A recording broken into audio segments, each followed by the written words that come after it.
Everybody, welcome to Crack Pack Tuesday number 172 on the Man Leek. I'm John as always, and we have Mysterious Demir Man, who nobody knows who he is.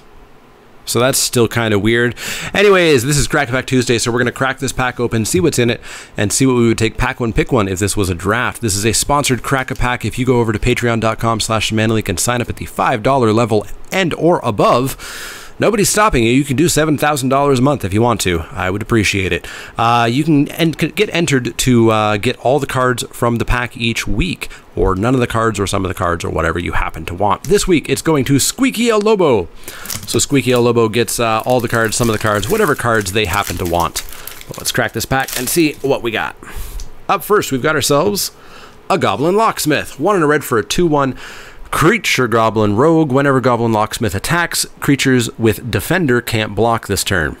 It's a 2/1 for 2. That's about it. The rest of the text is basically flavor text, and sometimes your Boros deck just needs another 2/1, but certainly not a first pick ever.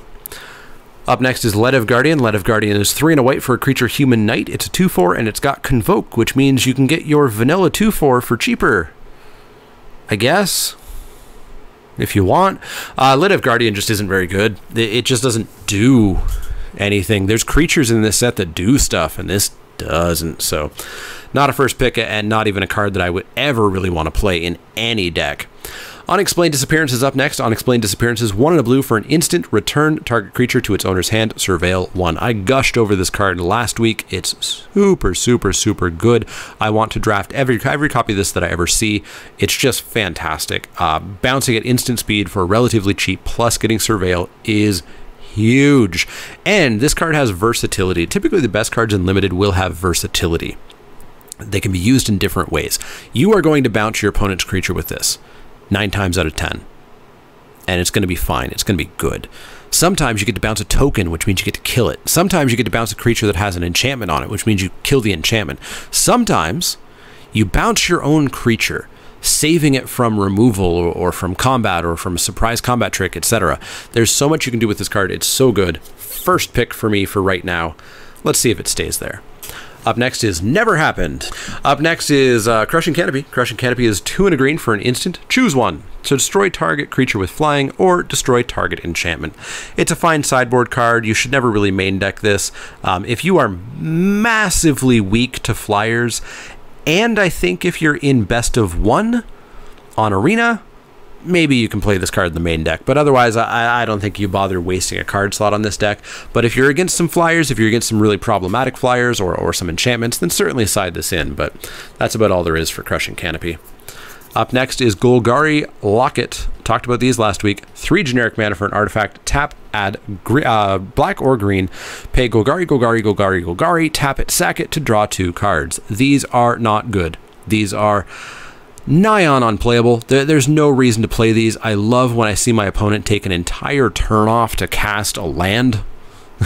it's not good. There's no ramp targets. The fixing exists in the guild gates. You can get the guild gates you want usually. If you're in green, you can get circuitous routes and district guides and urban utopias. Just don't play lockets. They're super, super, super bad.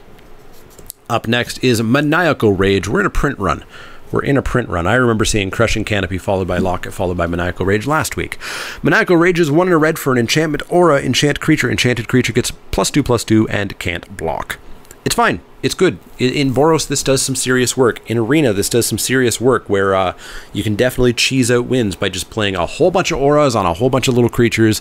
And if your opponent didn't happen to have removal in hand, you'll just win sometimes. But in best of 3 in the real world, you're going to get 2 for 1 a lot. So this is fine, but don't go too deep on it, and certainly never first pick it. Up next is Hired Poisoner. This is a hell of a print run. This is at least 4 cards in a row now that we definitely had in the same order last week. Hired Poisoner is a single black mana for a creature, human assassin. It's got Death Touch. It's a 1/1. It's fine. I like these quite a bit. 1/1 for 1 with Death Touch is one of my favorite card stats and rules text combinations. Super solid. And just like last week, we're going to keep this in frame with that Unexplained Disappearance.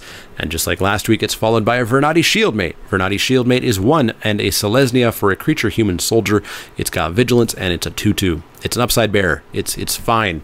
It's Not super exciting, but if you've got a spot for it, you can certainly play it, and that's going to be okay. And I'm shuffling through the cards from last week to try to guess what comes up next. I think it's going to be a Cosmotronic Wave? Possibly a Cosmotronic Wave coming up next. Or sorry, no, actually, we're done with the commons. We're moving on to uncommons after this.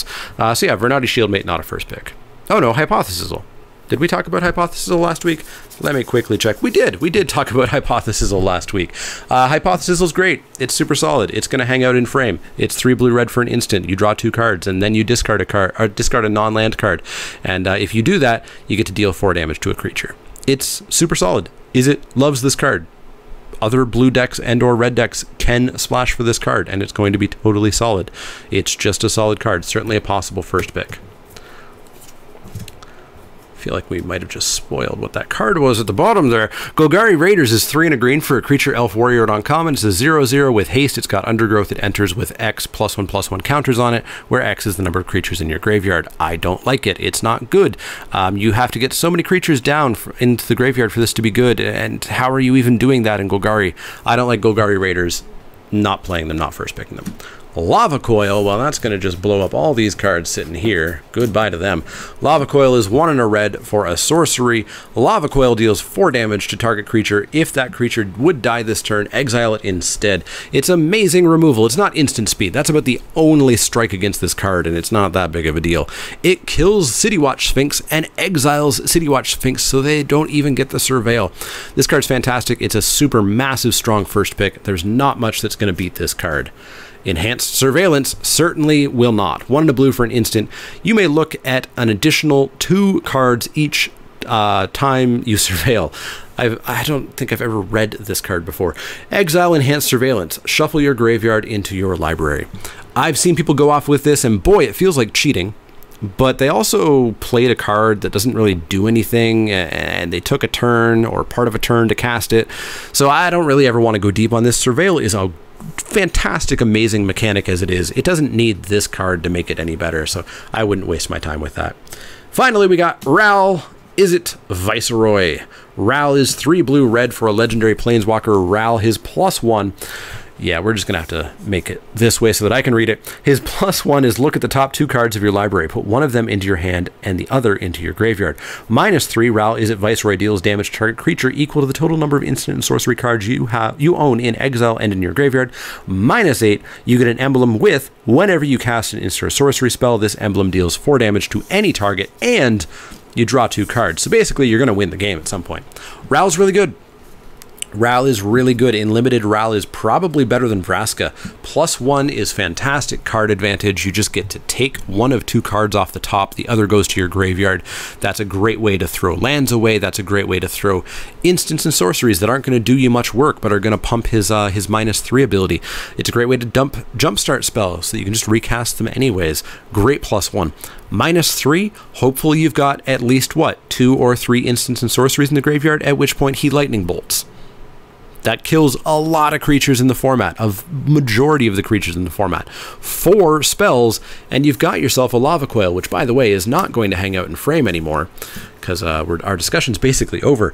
And -8, you're just going to win the game. Ral's fantastic, super solid, A planeswalker, not quite A+. He doesn't just win the game. You know, he doesn't just start blowing creatures up unconditionally. There are some conditions attached to it, but it's not too hard to pull off. So my first pick is for sure Mr. Ral, Is It Viceroy? Let me know what your first pick would have been, and why was it Ral? Because there's no other discussion here. Maybe at the highest levels of competition, Lava Coil has a slight better say, but I still don't think so. So my pick is Ral, Is It Viceroy?